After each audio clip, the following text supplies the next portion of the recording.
Oh, there. Do you see Charlotte? Hmm?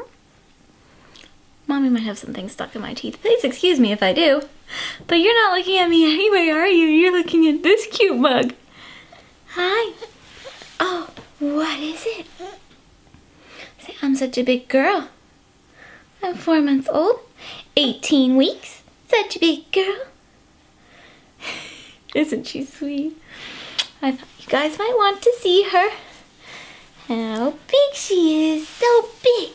Let's show them. Oh, see, I'm a big girl. See, I'm a big girl. Super cute. Super cute. You guys can see, I'm going to talk about this in the video, but she started losing her newborn hair. You can see the little bald spot from rubbing her head against the crib because she sleeps on her back, but there is hair underneath there. It's just super light. Super, super light. Just like Mama and Daddy is when they were babies. Anyway, she's such a doll. I love her so much. Can you tell which side she was just feeding on? Because her cheek's all rosy on one side. Yeah. We're gonna go to the doctor for our 4-month checkup today. Oh boy. So we'll say goodbye. And we'll see you next month. Say bye-bye. Can you wave? We haven't quite gotten that yet. That's not for a while, huh? That was a wave. Oh, my beautiful girl. Should we go in the car? Yeah, let's do that. Good job. Hey guys, I'm back with my 4-month postpartum baby update. So I'm going to talk about mostly Charlotte and then also some of my postpartum experiences from the 3 to 4 month mark. So if it's from the past month. So starting with her stats.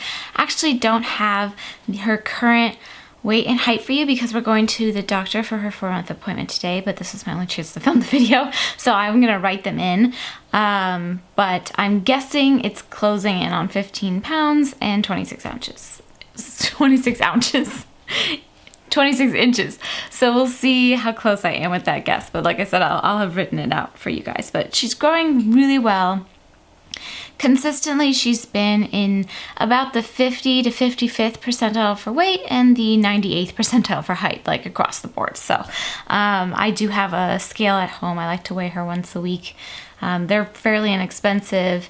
Honestly, I bought it mostly just because I'm interested, and also I can use it to, I don't know, weigh other things. I'm not sure. Whatever. I like it. To me, it was worth the 30 or 40 bucks I paid for it. So I do that once a week, and I send those stats out with a little weekly picture to my family so they can see her growth. But she's doing really well. She's growing well. She's developing well. It's just so amazing to see her learn new things every day. She has new tricks every day. This is a really, really, like the first 4 or so months of life, infants grow so rapidly and they learn so many skills. And it's just amazing. It's just amazing to witness.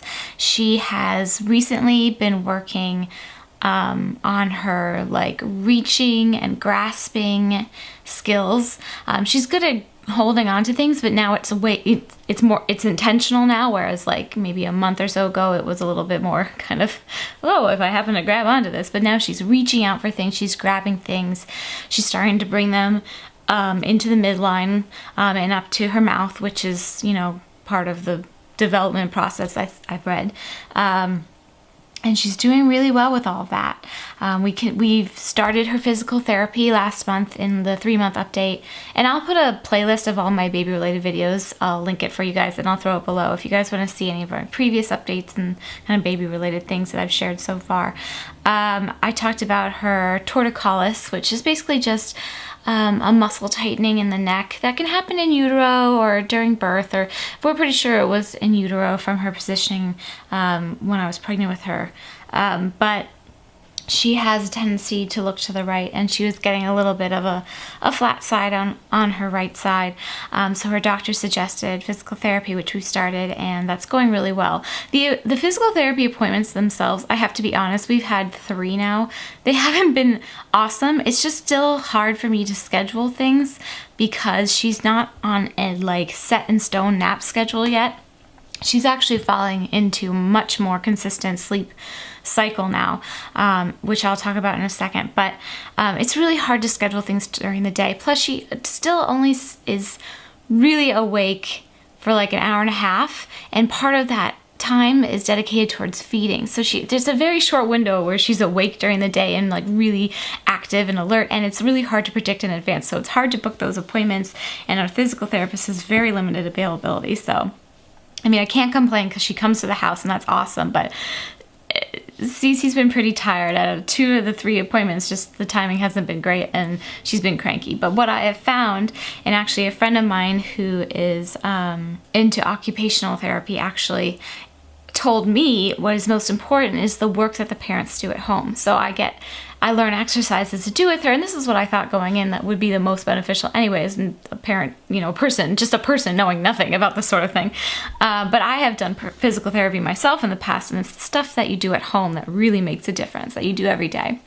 So the exercises we do at home, certain holds, I do like Superman holds with her, and certain tricks in tummy time and things, and practicing having her on her sides and stuff. She really still doesn't like tummy time that much, but she's getting so much better at pushing up. She's getting a lot more strength in her upper body, and it's just so fun to watch. She's also getting much more active in her lower body. She's bringing her legs all the way up now. She's holding onto her feet. I've been waiting for that for a long time. I think some babies do that from birth.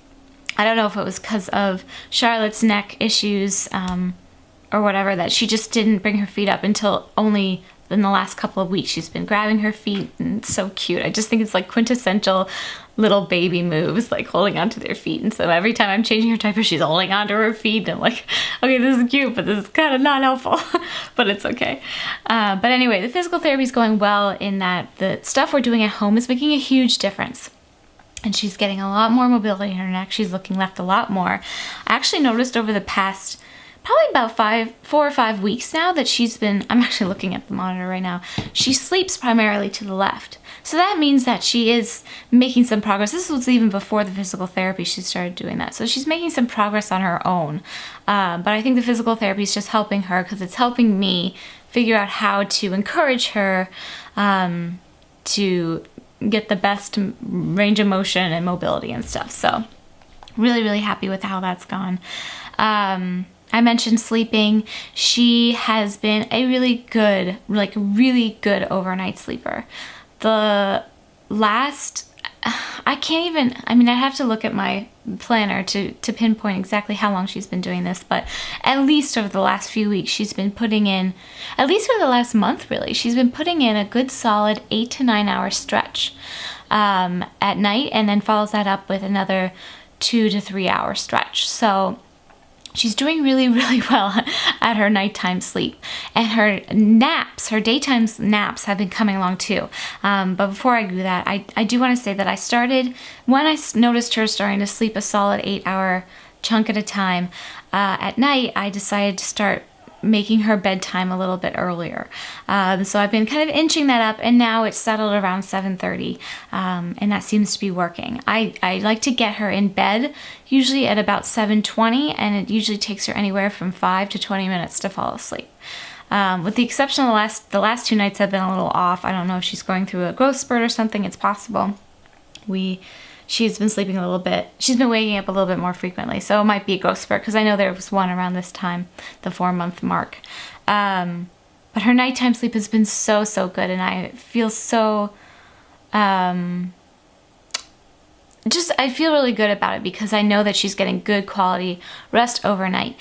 And actually a friend of mine mentioned that her babies both started sleeping 8-hour stretches when they hit 12 pounds.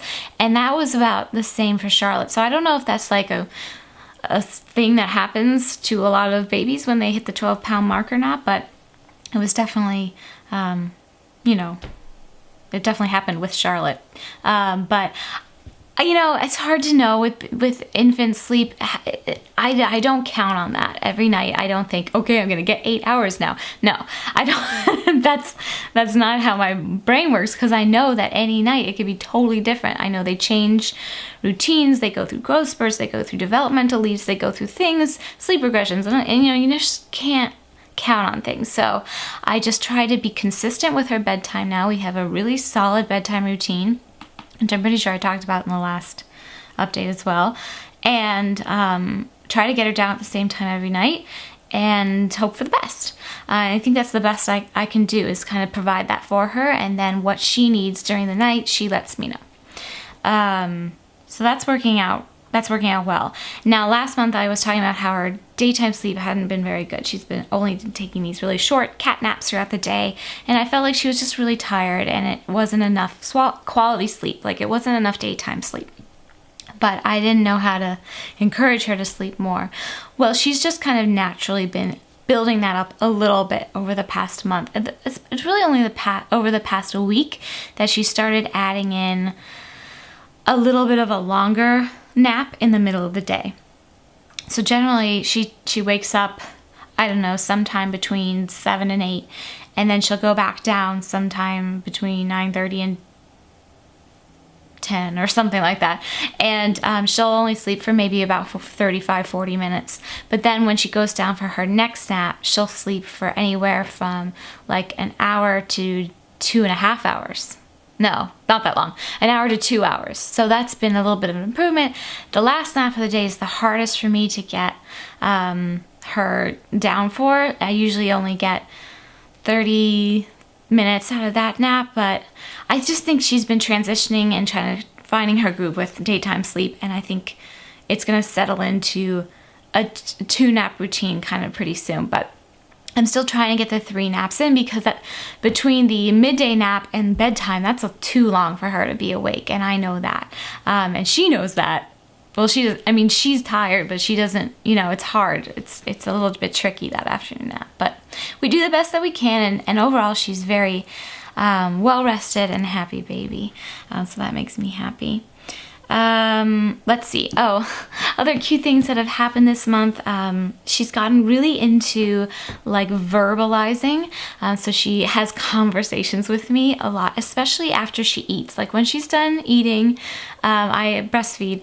She likes to kind of lay back and look up at me, and we kind of talk. I'll ask her how like her sleep was, if she had any dreams, and she'll be like, da, da, da, da, da. It's really cute. She really loves chatting. And she's, over the past week especially, she's been playing with verbalizing with her tongue more, so kind of using her tongue in different ways and sticking it out and using it in different, it's kind of hard to explain, but it's you can tell it's practice for verbalization down the road. So it's really, really cute too. She's very expressive in her conversations. She's also really into soft things. Like really cozy. She likes touching soft things. When she's feeding, she'll stroke whatever shirt I'm wearing, or my neck or whatever. It's really cute, and she loves touching blankets. She loves touching anything really soft. And I actually introduced a Lovey over this past month. I don't have it because it's in her room. I actually could go. I have 2 of the same one, which I've heard is a tip. If you're going to introduce a Lovey, have at least 2. And what I did is I couldn't find a Love. I spent way more time than you think you should scouring the internet for like the perfect Lovey for what I thought would suit her best. I know that she likes different textures, but different soft textures. I wanted her to have something with an animal attached, so it could have a bit of like that I could play with it with her and have it be a bit of a personality. But I also wanted it to have that blanket attached to it, but not a big one. I wanted it to be small and portable and easy to, and all of this, and knowing full well that she might not take to it, she might pick her own thing, she might not, whatever. But I was like, if I'm gonna do this and introduce the Lovey and have it be this early on, and it's something I pick, then I'm gonna make it be what I think it should be. So I basically bought 2 Loveys and sewed them together and made them one. And maybe I'll do like a little blog post on that down the road.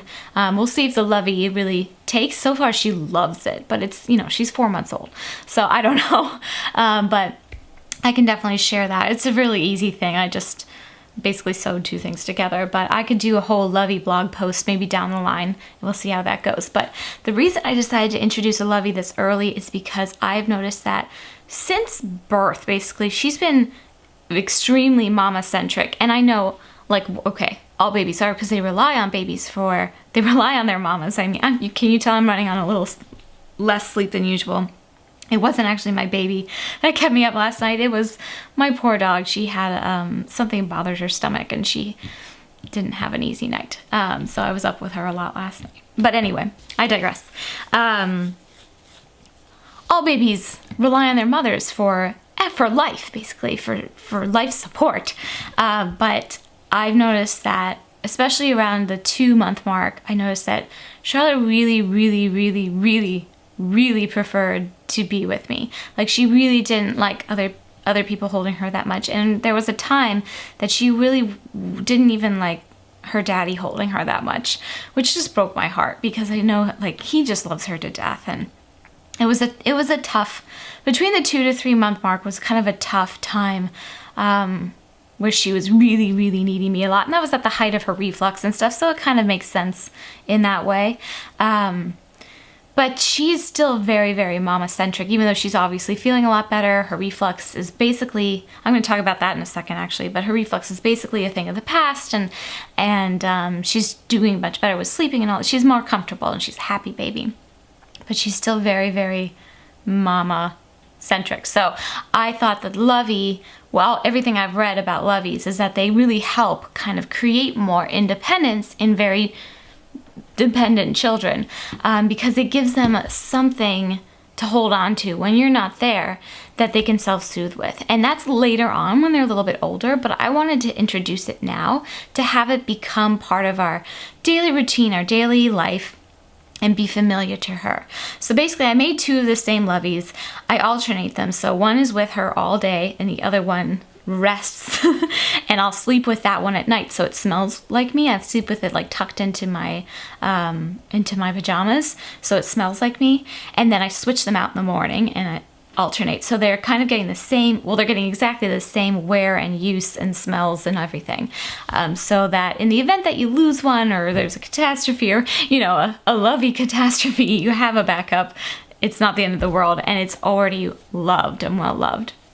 So that was my whole plan with that. But anyway, she doesn't sleep with it, obviously. She's too young for that. She's still swaddled. She can't really sleep with it. But we have it with us all day, every day, in her waking time. I'll have it just wherever she is. I don't force it on her, but she grabs onto it a lot. She loves it, especially in the car or the stroller.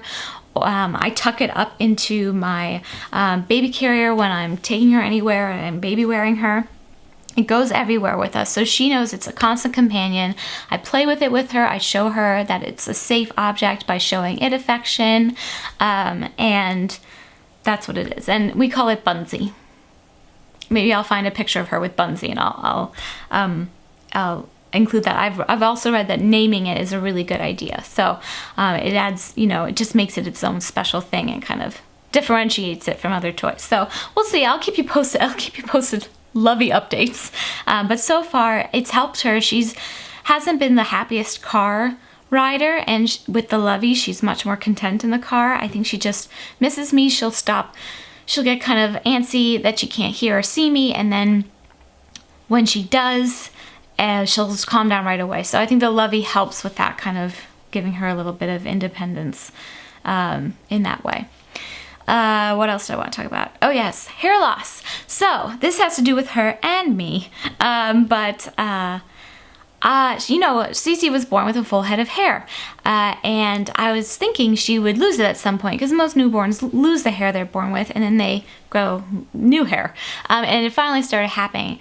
Just about at the 3-month mark, she started shedding a lot more. You probably saw at the beginning around the back of her head, there's a bit of a line, because she rubs her head when she's like self-soothing to sleep. She'll rub her head back and forth because she sleeps on her back. And so I think the hair just breaks there a little bit easier.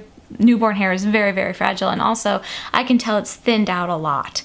But her new hair is coming in underneath it, and it is much lighter.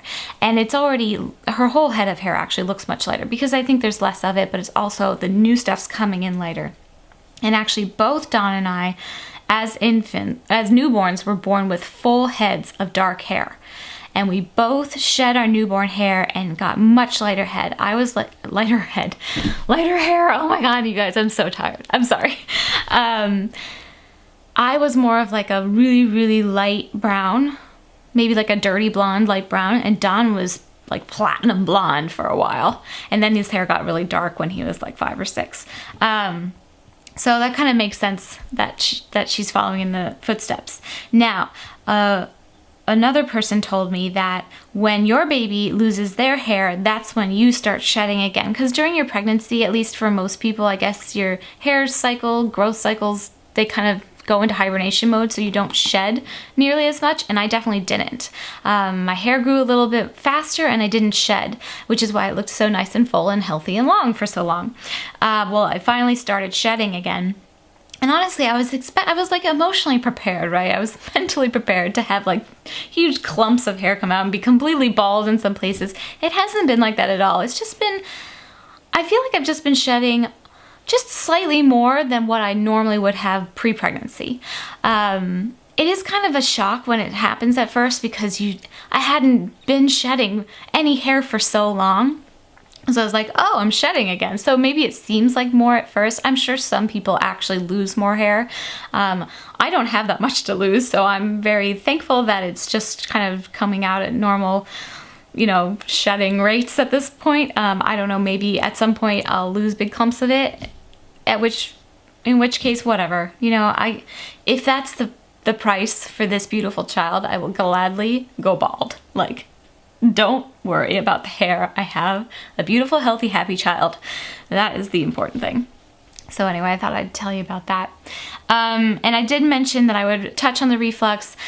I weaned her, I talked last update about weaning her off the Zantac. I weaned her off the homeopathic treatment I was using, which I talked about last month, a few weeks ago, like 2 weeks ago. She's been totally off anything since then. And I've lowered her crib elevation again. I had her at a 30-degree crib tilt for a while, and then at probably about a 20, and now it's at about a 10, and I'm about to put her all the way flat. So I've weaned her off all of those things. She can now lie down pretty soon after a feeding. I probably keep her upright for about 10 minutes, maybe 5-10 minutes now, instead of like 20 to 30, which I was doing before. So she's definitely grown out of the reflux, thank goodness. She still spits up occasionally and, gets hiccups and things, normal baby stuff, but nothing like it was. I just think that following my mommy instinct and kind of following her lead, really we traversed that really as well as I could have hoped for. So that's good. Now, last but not least, because she's about to wake up, my progress and experience over the past month has been really positive. I've been feeling really good. I started exercising again over this past month. Not that I couldn't have exercised before, I just really didn't have the time with the way that she was napping and stuff. I tend to wake up pretty early. She's been waking up between 4 and 5, and I usually stay up after I feed her for that feeding so I can get my workout in then. Sometimes if I didn't get enough sleep the night before, then I'll go back to sleep and try to do things later. But I've been able to work out about 5 times a week. I'm doing mostly toning and just a little bit of cardio. I try to take her and my dog Winnie out for a walk every day so I get a little fresh air and exercise that way. But my goal is, with all of this toning and kind of strength training, is to build up a good base so that I can go hardcore cardio in a few months' time.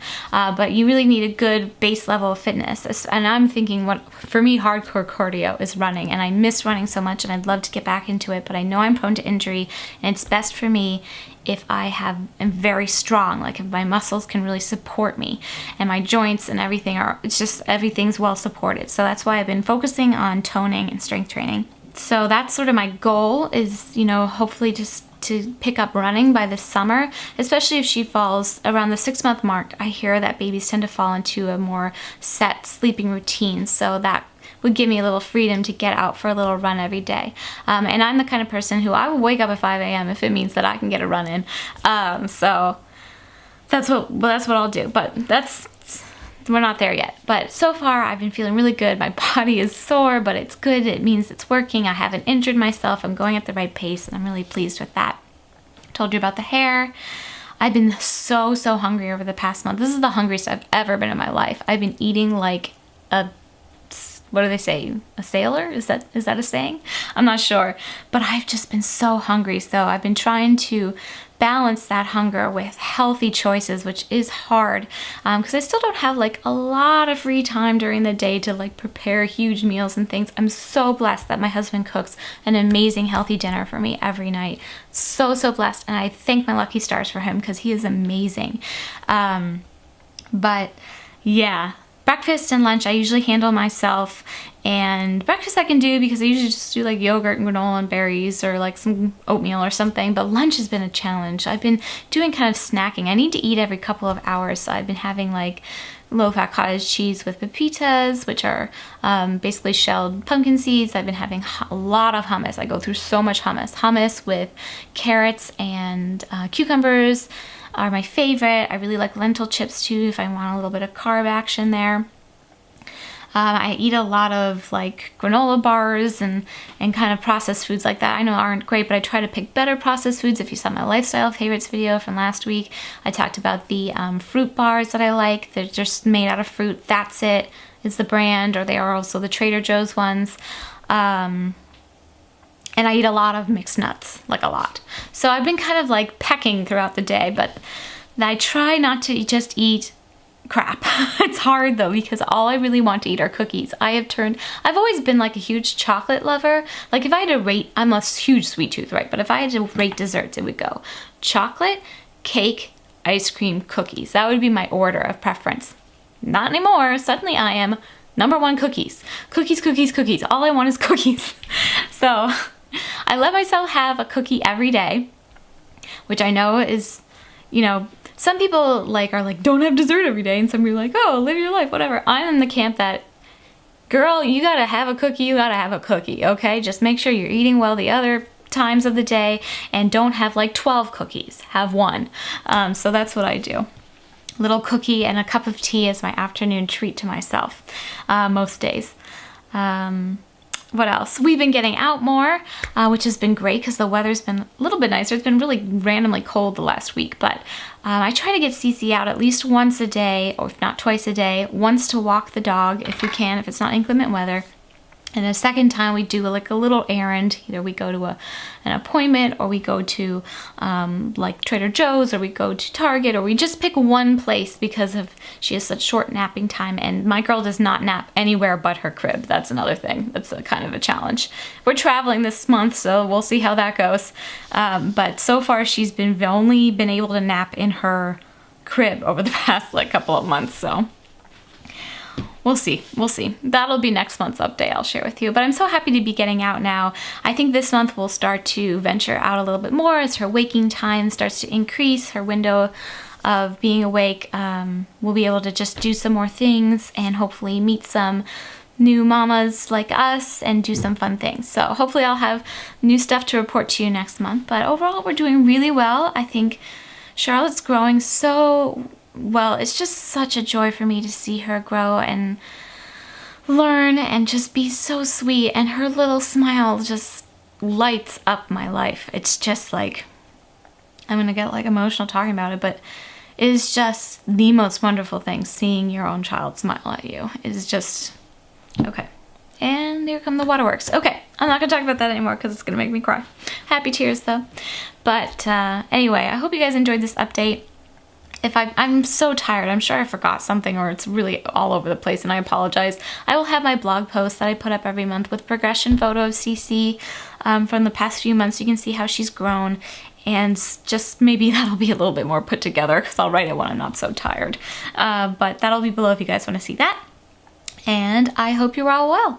Thank you so much for watching, and I will see you next week. Take care, you guys. Bye.